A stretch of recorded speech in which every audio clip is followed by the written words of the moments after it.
Alright guys, welcome back to the channel where we get you on the grind and improve your mind. So in this video we're going to talk about law number 26 of Robert Greene's 48 Laws of Power. Let's get into it. Alright, so guys, law number 26. Keep your hands clean. You must seem a paragon of civility and efficiency. Your hands are never soiled by mistakes and nasty deeds. Maintain such a spotless appearance by using others as scapegoats and cat's paws to disguise your involvement.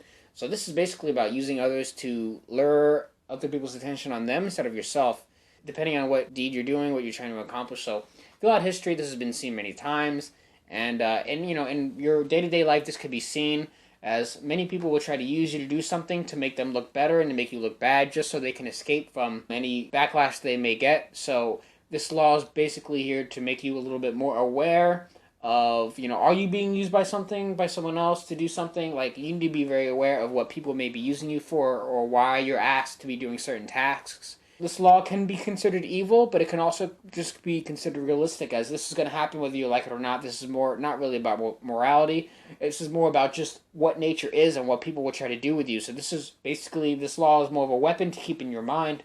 That way you can be more aware if someone tries to sort of use you as more of a scapegoat. Because let's face it, you'll probably be in a situation at one point in your life where someone may be trying to get you to do something. That way it looks bad on you, and then it looks good on someone else. So maybe you're in the workplace and someone's trying to get you to do something, or maybe someone blames you for like a spill or something. Like you spill coffee somewhere, and and they can figure out a way to make it seem like you did it and they didn't, and you didn't even know it was them, so they can make it look like it was you. This is a very simple example, but it could be, can get much more extreme in real life. But it makes it look like they didn't spill the coffee, but you did. And then, they get away while you look like an idiot, Little things like that, they could be like big things too. But, you should be very aware of like what you're doing, what actions people could use you for, and it's just to be more aware. Yeah, and with the scapegoat part, it's, mistakes happen, and so, like, you can make a mistake, but it's what you do with you making that mistake that will keep you in power or keep your power there. So, like Andrew was saying with the job thing. So let's say you were using the example with coffee. So let's say you were making a pot of coffee, but for some reason, like the coffee pot is cracked, and so it's leaking coffee. So while you're making it, you notice this, and so you put it back, and you go away, and let's say you go and you ask your coworker to get yourself a coffee. So they go and grab the coffee, and it's leaking everywhere, and they're making a mess. And you're like, hey, why are you making such a mess? That's pretty much you using them as a scapegoat for the mistake that you made, and that's one way that this could happen, right? Where someone can make a mistake, but they make it so it's on somebody else, and they look like they didn't do anything about it, right?